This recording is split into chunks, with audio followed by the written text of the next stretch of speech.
राधे राधे। हरे कृष्णा। कैसे हो आप सभी लोग? आशा करती हूँ आप सभी परम मंगल में होगे, स्वस्थ होगे, अच्छे होगे।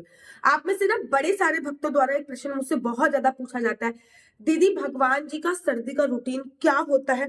लड्डू गोपाल को सर्दी के वस्त्र आपको कब से पहनाने चाहिए? लड्डू गोपाल की सर्दी की सेवा कब से प्रारंभ करनी चाहिए? सर्दी में क्या क्या नियमों का पालन करना चाहिए और कब से हम लड्डू गोपाल को गर्म चीजों का भोग लगाना प्रारंभ करें? मैं रहती हूँ श्रीधाम वृंदावन में। तो श्रीधाम वृंदावन के मंदिरों में जो रूल्स रेगुलेशन होता है, मैं उसी रूल्स रेगुलेशन के हिसाब से अपने बाल गोपाल लड्डू गोपाल की सेवा पूजा अर्चना बंदा करती हूँ। श्रीधाम वृंदावन में एक ऐसा दिन होता है, उसमें हर जैसे कि जब गर्मी आती है तब फूल बगला बनाने का एक अलग दिन होता है कि तब से गर्मी का प्रारंभ माना जाता है। ऐसे ही जब सर्दी का आगमन होता है, चाहे आप लोगों को कितनी ही सर्दी क्यों ना लगी हो, लेकिन एक स्पेशल तिथि होती है जब हमको अपने बाल गोपाल लड्डू गोपाल या फिर भगवान जी को गरम गरम चीजों का भोग लगाते हैं। वो तिथि अब आने वाली है। ये नहीं कि कभी से जब से मन करा आपने लड्डू गोपाल को गर्म वस्त्र पहना दिए, ऐसा नहीं होता।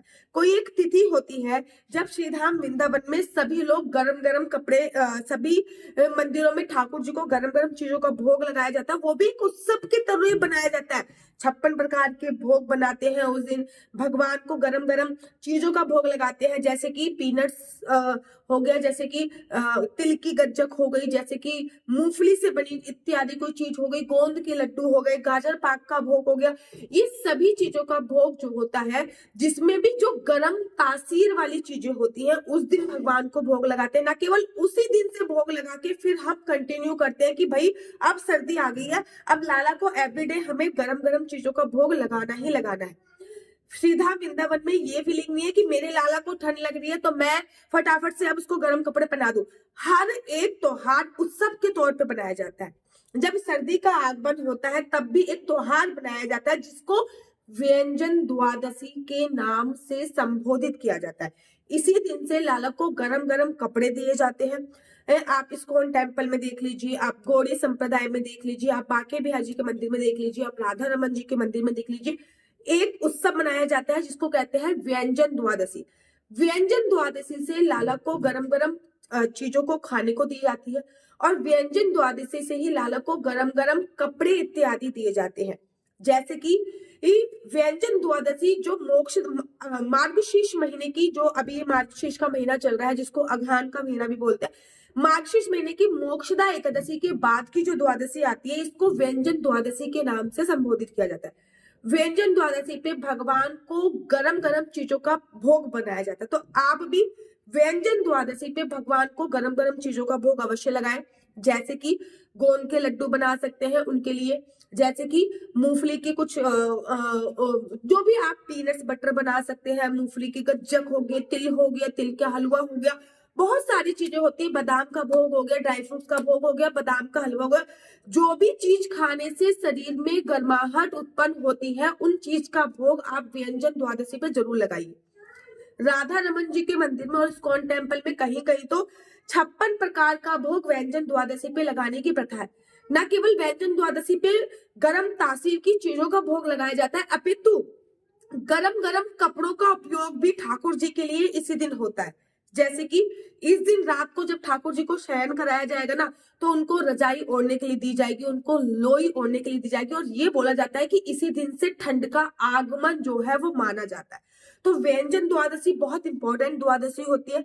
व्यंजन द्वादशी से ही आपको अपने लड्डू गोपाल की सर्दियों का रूटीन फॉलो करना है।